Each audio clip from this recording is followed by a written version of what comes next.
केंद्रीय प्रशिक्षण कार्यशाला में भारतीय जनता पार्टी वाराणसी महानगर के सारनाथ मंडल में आयोजित इस कार्यक्रम में यहाँ उपस्थित सभी भाई बहनों का हृदय से अभिनंदन है और स्वागत है। हम स्वागत करते हैं मंचासीन इस कार्यक्रम के अध्यक्ष, इस मंडल के अध्यक्ष भाई अजीत सिंह जी का, जो युवा ऊर्जावान हैं, जिनकी अपनी कार्यशीलता, कार्य करने के तरीके अलग हैं। हम स्वागत करते हैं जो एक शिल्पी के रूप में इस मंडल के प्रभारी के रूप में है, बड़े भाई आदरणीय अनिल श्रीवास्तव जी का हम स्वागत करते हैं। बहुत ऐसे लोग हैं जो हमसे ज्यादा अनुभवी हैं, हमसे ज्यादा ज्ञान रखते हैं। हम उन सभी लोगों का हृदय से अभिनंदन करते हैं और स्वागत करते हैं। अवसर मिला है बोलने का। मैं एक कहानी से शुरुआत करता हूं। वो कहानी ऐसे महिषी की कहानी है कि उस महिषी ने मांग के एक महाविद्यालय का निर्माण कर दिया। हम शुरुआत करते हैं नए भारत के निर्माता, जिनको हम सरदार वल्लभ भाई पटेल के नाम से जानते थे। सरदार वल्लभ भाई पटेल ने भारत के 565 राजाओं को मिलाकर भारतवर्ष का, नए भारत का निर्माण कराया था। उसी क्रम में उस श्रृंखला को आगे बढ़ाते हुए भारतीय जनता पार्टी के ऊर्जावान इस वाराणसी लोकसभा के सांसद सन 2001 से लेकर सन 2014 तक गुजरात के मुख्यमंत्री आदरणीय नरेंद्र दामोदर दास मोदी जी के नेतृत्व में भारतीय जनता पार्टी की 2014 की सरकार बनी। संकट का समय था, समय चल रहा था। भारतीय जनता पार्टी के लोग, विचारधारा के लोग, एकात्म मानववाद के प्रणेता पंडित दीनदयाल उपाध्याय जैसे लोग ने प्रयास किया। प्रयास करने के बाद उनकी जो इच्छा थी कि समाज के अंतिम पंक्ति में खड़े व्यक्ति को न्याय मिले, उसको रोटी, कपड़ा, मकान, चिकित्सा की सुविधा मिले, वो व्यवस्था नहीं मिल पा रही थी। एक बार, दो बार, तीन बार अवसर मिला। जनसंघ के समय भी जनता पार्टी की सरकार में हमारे लोगों की भागीदारी थी। हमारी पार्टी बड़ी पार्टी के रूप में थी, सबसे ज्यादा सांसद जीत के गए थे, लेकिन गठबंधन के लोगों ने गठबंधन नियम का पालन नहीं किया और हमारी पार्टी के केवल 3 मात्र लोगों को मंत्रिमंडल में शामिल किया। हमारे लोगों ने देखा कि हम जिस वसूल के लिए, जिस सिद्धांत के लिए सरकार में शामिल हुए हैं, उसको पूरा नहीं कर पा रहे हैं। इस बात का उन्हें सदा दुख था। वो दुखी थे इस बात से।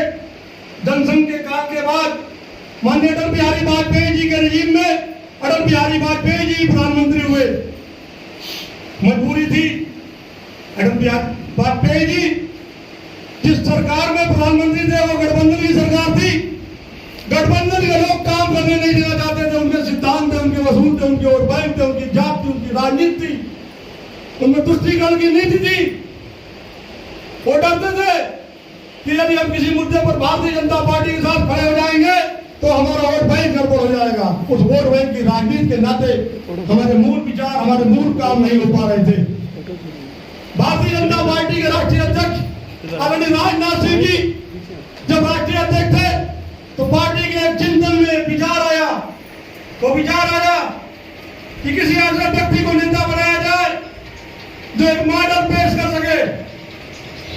वो मॉडल थे अपने नरेंद्र मोदी जी, जो वाराणसी के आज सांसद हैं। हम सबके लिए गर्व की बात है। संसदीय दल की बैठक हुई, क्योंकि परंपरा है, पार्टी की विचारधारा है, सिद्धांत है। पार्टी कोई निर्णय व्यक्तिगत रूप से नहीं ले सकती। पार्टी की लोग बैठे, कार्यकारिणी के लोग बैठे और लोगों ने तय किया कि हम यह चुनाव गुजरात के विकास पुरुष, वर्तमान में वाराणसी के सांसद आदरणीय नरेंद्र दामोदर दास मोदी के नेतृत्व में लड़ेंगे। तय हुआ 2014 का चुनाव हम नरेंद्र मोदी जी के नेतृत्व में लड़े। अब इसके विषय में मैं विस्तृत रूप से आपको आगे बताऊंगा। मैं एक कहानी बताना चाहता हूं कि कैसे दृढ़ इच्छा, दृढ़ शक्ति का व्यक्ति सफलता प्राप्त करता है। सरदार वल्लभ भाई पटेल और नरेंद्र दामोदर मोदी जी में बहुत अंतर नहीं था। एक कहानी आप लोगों ने सुनी होगी कि मियां की जूती मियां के सर। उस कहानी के बारे में मैं विस्तृत रूप से आप सभी को बताता हूं। यह वाकया था पंडित मदन मोहन मालवीय काशी हिंदू विश्वविद्यालय की स्थापना को लेकर सबके घर, सबके परिवार से और जगह जगह राजघरानों में जाते थे। वो ब्राह्मण भीख मांगता था समाज के लिए, हिंदू समाज के निर्माण के लिए, हिंदू समाज के विद्यालय के निर्माण के लिए। उसी क्रम में वो हैदराबाद के निजाम के आ गए।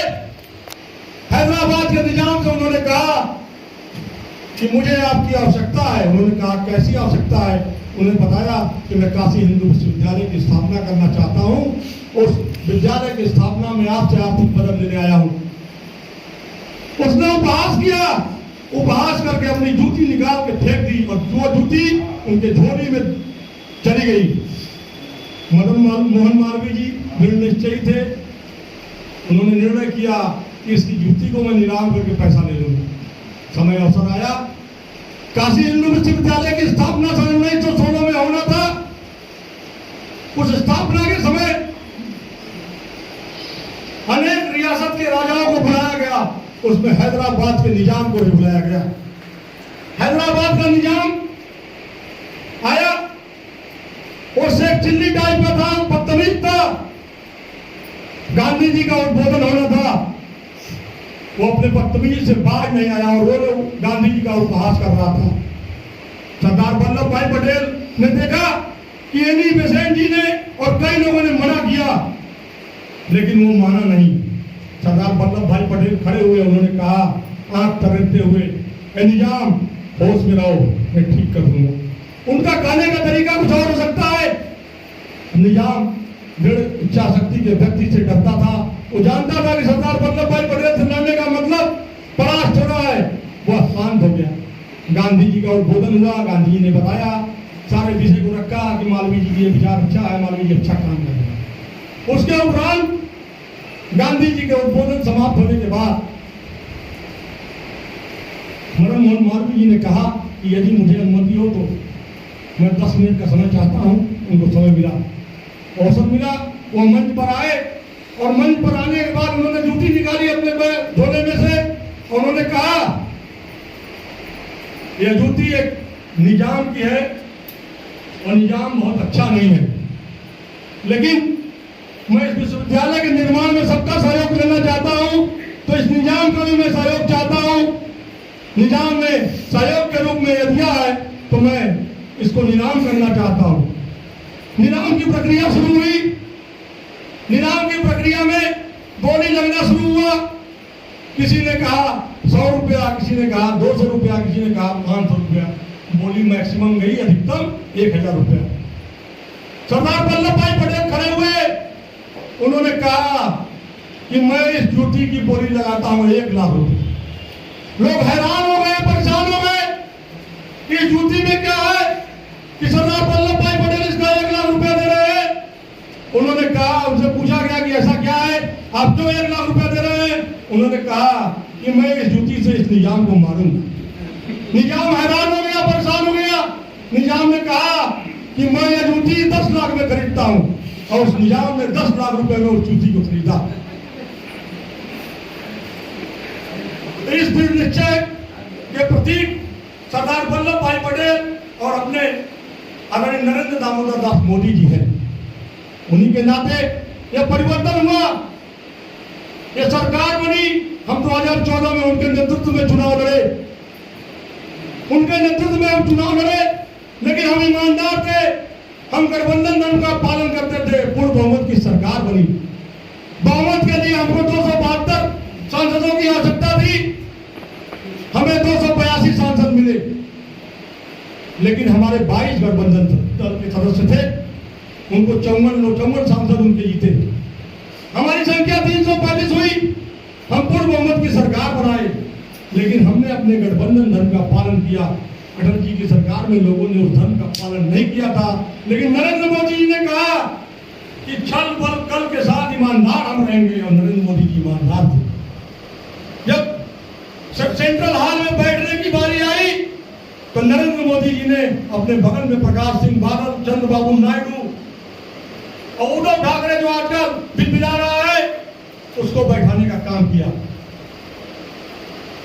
ये सरकार ईमानदारी से चलती रही, लेकिन तब भी हमें अपने गठबंधन धर्म का पालन करता था। कई ऐसे इशू थे जो हमारी पार्टी के स्थापना के समय तय थे, जिन विचारों को पूरा करना था, उन विचारों के लिए हमारी पार्टी बनी थी, उसको हम पूरा नहीं कर पा रहे थे। हम सब लोगों ने अनेक योजनाएं चलाई, ऐसी योजनाएं चलाई जिसका उन लोगों को विरोध न हो। उन योजनाओं को ध्यान में रखते हुए हम सब लोगों ने अनेक योजनाएं चलाई, जैसे कि जनधन योजना।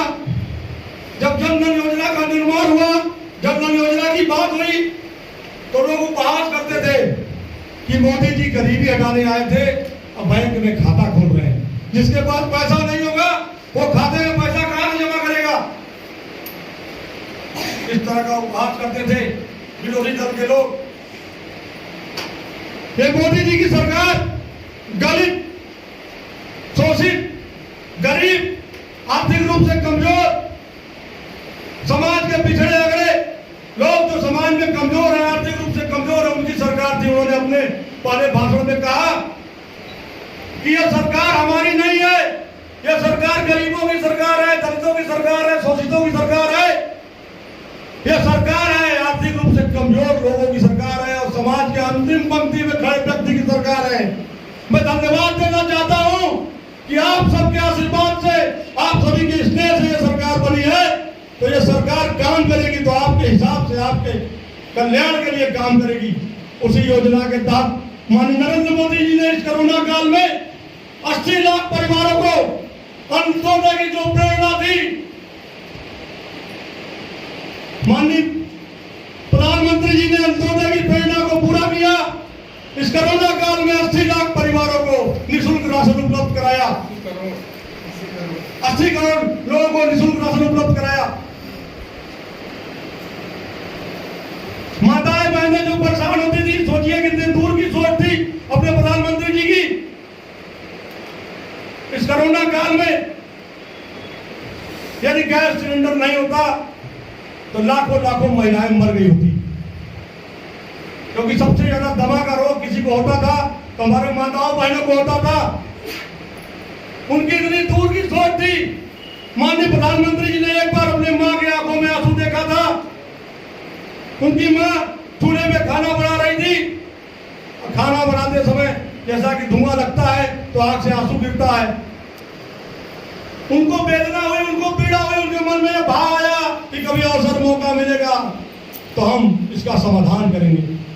वो समाधान हुआ उज्ज्वला योजना के तहत 7 करोड़ परिवारों को उज्ज्वला गैस का कनेक्शन निःशुल्क दिया गया। कोरोना के काल में उनको निःशुल्क गैस सिलेंडर भी उपलब्ध कराया गया।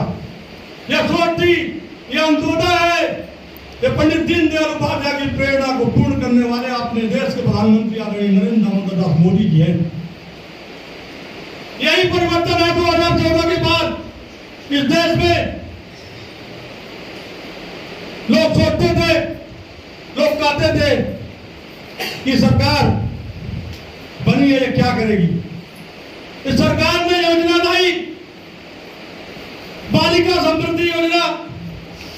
बालिका समृद्धि योजना में जब बच्ची पैदा होती है तो उसके खाते में 500 रुपया दिया जाता है। कक्षा 1 से 3 तक उसके खाते में 300 रुपया, कक्षा 4 में 500 रुपया, कक्षा 5 में 600 रुपया, कक्षा 6 से 7 में 800 रुपया, कक्षा 8 में 900 रुपया, और 9 से 10 में 1000 रुपया उसके खाते में डाला जाता है। ये सोच है, ये विचारधारा किसकी है? आदरणीय नरेंद्र दामोदर मोदी की है। इससे कोई यह व्यवस्था किसी एक जात, धर्म, संप्रदाय के लिए नहीं है। यह व्यवस्था सबके लिए है, इसका लाभ सबको मिलना है। उन्होंने एक योजना लाया महिलाओं के लिए, दूसरी योजना आई उनकी सुकन्या समृद्धि योजना।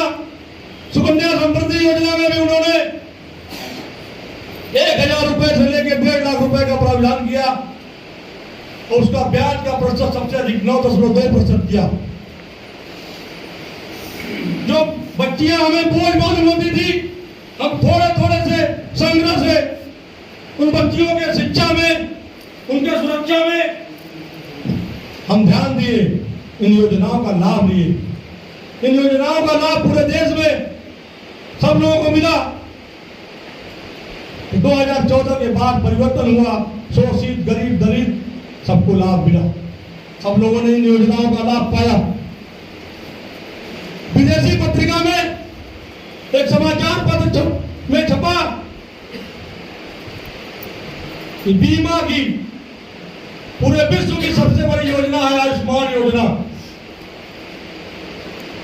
50 लाख परिवारों को आयुष्मान योजना के तहत बीमा का लाभ दिया गया। किसी देश में इतनी बड़ी तादाद में, इतनी बड़ी संख्या में बीमा का लाभ नहीं मिला। आप समझ लीजिए, आयुष्मान का लाभ हमारे 3 पीढ़ियों को मिलता है। 5 लाख रुपया अगर हमें मिलेगा, हम भी इलाज कराएंगे, हमारा बेटा भी इलाज कराएगा, हमारा पोता भी इलाज कराएगा। अगर 5 लाख रुपए तक इलाज पे खर्च होगा, इस तरह की व्यवस्था किसी ने किया तो आदरणीय नरेंद्र दामोदर दास मोदी जी ने किया। कई तरह की व्यवस्थाओं में दिक्कतें आ रही थी। शहर में लोगों के पास पक्का मकान था तो सरकारी योजनाओं से लोग वंचित हो जाते थे। एक छोटा सा अध्यादेश लाए, एक छोटा सा परिवर्तन किए। लोग कहते हैं कि रोज परिवर्तन करते हैं, परिवर्तन करते हैं, वो समाज के लिए करते हैं, हमारे आप के लिए करते हैं और समाज में अंतिम पंक्ति में खड़े व्यक्ति के लिए करते हैं। उन्होंने निर्धारित किया कि आर्थिक सीमा 8 लाख रुपया सालाना होगी। 8 लाख रुपया सालाना होने में मैक्सिमम लोग उस दायरे में आ गए। प्रधानमंत्री आवास योजना आप लोगों से छुपा नहीं है, आप सब लोग जानते हैं। सबका साथ सबका विकास का एक बड़ा उदाहरण है। अब तो समझ में आता है कि 2.5 लाख से 3 लाख रुपया हो गया। बहुत से ऐसे परिवार थे जो पैदा होते थे मड़ई में और मर जाते थे मड़ई में। उनके 2-3 पुरुष मर जाते थे। वो उतने कमाते थे जितना खाते थे, उससे ज्यादा बचा नहीं पाते थे, मकान नहीं बना पाए। उन सबके लिए योजना आई। कोरोना काल में जनधन खाते में, महिलाओं के खाते में 500 रुपया आया। लोग उपहास करते थे, कहते थे कहां गया पैसा, कहां गया पैसा, कहां गया पैसा। समय अवसर आया, मोदी जी ने उसका सबको लाभ दिया। यही 2014 के बाद का परिवर्तन है।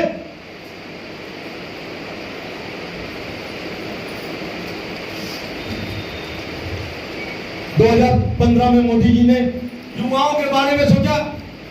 असंगठित क्षेत्र है, जब असंगठित क्षेत्र में आदमी काम करता है तो जब तक काम करने की स्थिति में होता है तब तक तो काम करता है, चलता फिरता है।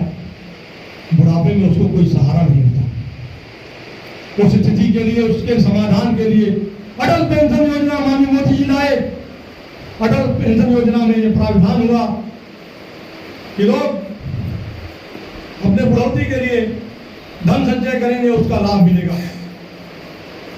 बीमा की 2 योजनाएं थी। दूसरी योजना थी जीवन ज्योति योजना। ये सब, इन सब योजनाओं में 2-2 लाख रुपए का बीमा, दुर्घटना का बीमा कवर है।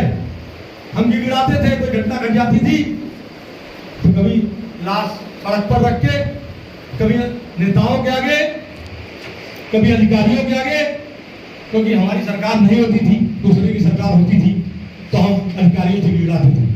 मोदी जी ने ऐसा प्रावधान कर दिया कि कोई दुर्घटना घटेगी तो 2 लाख रुपया आपको मिल जाएगा। किसी के गिड़ाने और किसी से कहने की आवश्यकता नहीं। इन तरह की योजना को लाने का, करने का और फलीभूत करने का प्रयास किसी ने किया तो अपने देश के प्रधानमंत्री आदरणीय नरेंद्र दामोदर दास मोदी जी ने किया। यही परिवर्तन। अभी आप सब लोगों ने देखा होगा, एक योजना चल रही है, प्रधानमंत्री जन सम्मान योजना। कोरोना के काल में बहुत लोग बेरोजगार हो गए, जिनके पास खाने के लिए पैसे नहीं थे। छोटे छोटे ठेला, घुमचा, पटरी, स्ट्रीट वेंडरों के लिए उन्होंने 10 लाख रुपया लोन का प्रावधान किया। मुझे याद है बचपन में, आप सब लोगों को भी याद होगा, आप लोगों ने देखा होगा कि आपके बगल में सब्जी बेचने वाला 10,000 रुपया लेता था, सूदखोर 10 साल 5 साल लगातार उसके घर आता था, वो 10,000 रुपया कभी खत्म नहीं होता था, तो लाखों रुपया भरता था, उसके बाद भी कर्जदार रहता था। आज मोदी जी ने ऐसा प्रावधान कर दिया कि आप पैसा लीजिए और किस्तों में कमा के भर दीजिए। ये सोच किसकी है? अपने देश के माननीय प्रधानमंत्री आदरणीय नरेंद्र दामोदर दास मोदी जी। यही परिवर्तन 2014 के बाद परिवर्तन है। हम बताना चाहते हैं आप सभी को, जब भी सरकारें बदली तो उस दल का भी खंडन हुआ, उस दल से जुटे लोग, उसके कई उदाहरण हैं। चंद्रशेखर, बीपी देवगौड़ा, देवी दयाल, बहुत अच्छे उदाहरण है जो कांग्रेस से जुटे और बाद में प्रधानमंत्री बने।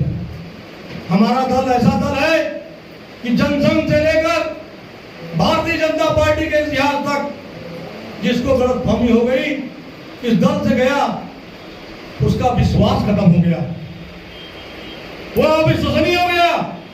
ये कार्यकर्ताओं की पार्टी है, ये हमारी पार्टी है, ये हमारे बल पर चलने वाली पार्टी है। भारतीय जनता पार्टी के वो असूल व सिद्धांत है। जनसंघ के संस्थापक बलराज बघेल जी को गलतफहमी हो गई थी, उन्होंने पार्टी छोड़ दिया था, समाप्त हो गए। कई ऐसे नेता हैं जिनका नाम मैं नहीं लूंगा। ये दल बड़ा है, व्यक्ति नहीं बड़ा है। व्यक्ति की पूजा दल के नाते होती है, उस कुर्सी के नाते होती है। इस कुर्सी पर आप भी बैठ सकते हैं। आपने कभी देखा, याद करिए, जम्मू कश्मीर का वो दिन जब तिरंगा फहराने मुरली मनोहर जोशी जाया करते थे, तो नरेंद्र मोदी जी उनके संवाहक के रूप में, उनके सहयोगी के रूप में उनके साथ थे। आज इस देश के प्रधानमंत्री हैं। यह अवसर था, यह समय था। हमारे अब अंतिम पंक्ति में बैठा व्यक्ति भी इस कुर्सी पर बैठेगा, यहाँ बैठा व्यक्ति भी पीछे बैठेगा। यह व्यवस्था कहीं है तो ये भारतीय जनता पार्टी में है और किसी दल में नहीं है। और दल तो व्यक्ति का दल है, उसके परिवार का दल है। इसके बारे में आप सब लोग विस्तृत रूप से जानते हैं। हम जब हमारी 2019 में सरकार बनी, पूर्ण बहुमत की सरकार बनी, तो हमने बड़ा परिवर्तन किया। लोग हंसते थे, उपहास करते थे। आप सभी लोगों को याद होगा, बहुत ऐसे लोग हैं जिन लोगों ने बड़ी मेहनत किया है, सौभाग्य उनको आगे बढ़ने का मिला है, सम्मान है। इस पार्टी में सबसे बड़ी बात है कि सम्मान है। शिला पूजन के लिए हम लोग गलियों गलियों में घूमे थे, लोगों के पास गए थे और हम लोगों ने कल्पना किया था कि भगवान राम का भव्य मंदिर बनेगा। आधा काम कल्याण सिंह जी ने कर दिया।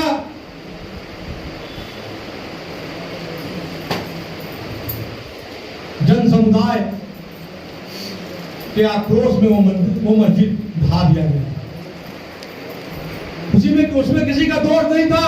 उसका ही फैसला आप सब लोगों ने देखा आ गया कि हमने भावनाओं को भड़काया नहीं, लोगों ने अपने से मंदिर गिरा दिया। कोर्ट का फैसला आप सब लोगों ने सुना होगा, देखा होगा।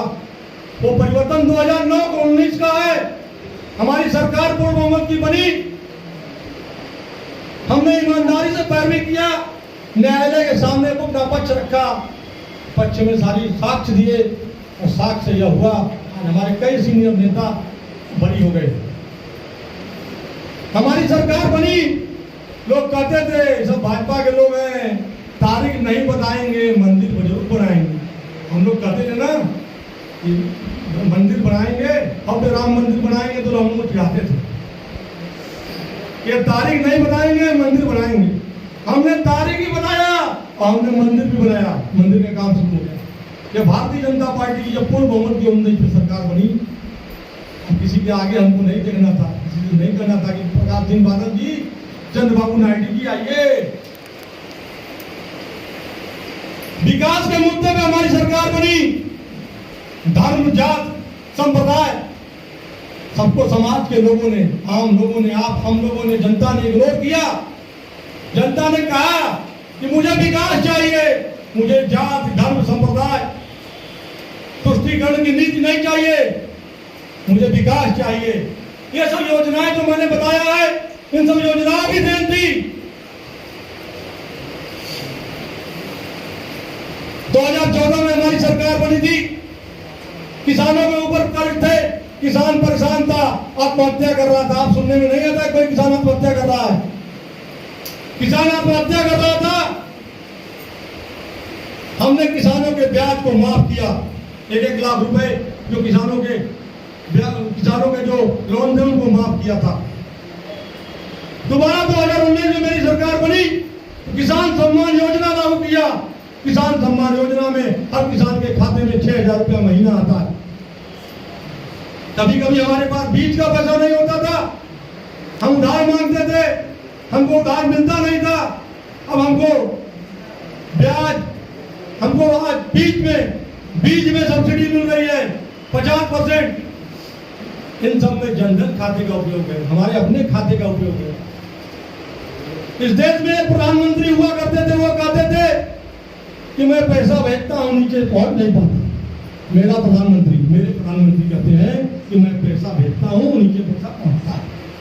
मैं पैसा भेजता हूं, नीचे पैसा पहुंचता है। लेकिन आज भी समाज की कुरीतियां हैं, उसको हम दूर नहीं कर सकते। उसमें हमारा आपका योगदान है, उसको हमको आपको दूर करना पड़ेगा। कोई बहकाता है, फुसलाता है, दलाल आता है, कहता है कि भैया तो और मकान पास करा दी, 25,000 हमारा दे दा। हम जैसे मूर्ख, हमारे खाते में पैसा आता है, 25,000 को देते हैं। इस व्यवस्था को समाप्त करना होगा। सब मोदी जी नहीं करेंगे, हमको आपको भी करना होगा। मुझे सौभाग्य मिला एक बार माननीय प्रधानमंत्री से मिलने का। मैंने देखा कि वो कितनी छोटी छोटी चीजों को सोचते हैं। अवसर था, सारे लोग बैठे थे, उन्होंने कहा कि आज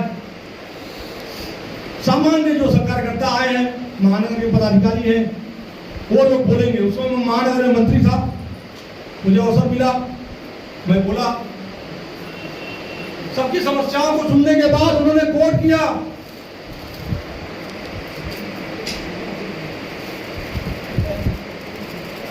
कि आपने क्या किया। आपने तो उनको जिम्मेदार ठहरा दिया। आपने क्या किया? आप नकारात्मक भावना छोड़कर सकारात्मक भावना में रहिए और आप प्रयास करिए कि आपके घर के सामने कोई गली पीट खराब है तो आपने प्रार्थना पत्र दिया कि नहीं, आपने प्रयास किया कि नहीं। इस सोच और इस विचारधारा से आप चलिए। मुझे लगा कि आज नरेंद्र मोदी जी को इतनी छोटी छोटी चीजों की मन में भाव है, ज्ञान है, तब आज इतनी बड़ी सफलता पर आप पहुंच पाए हैं।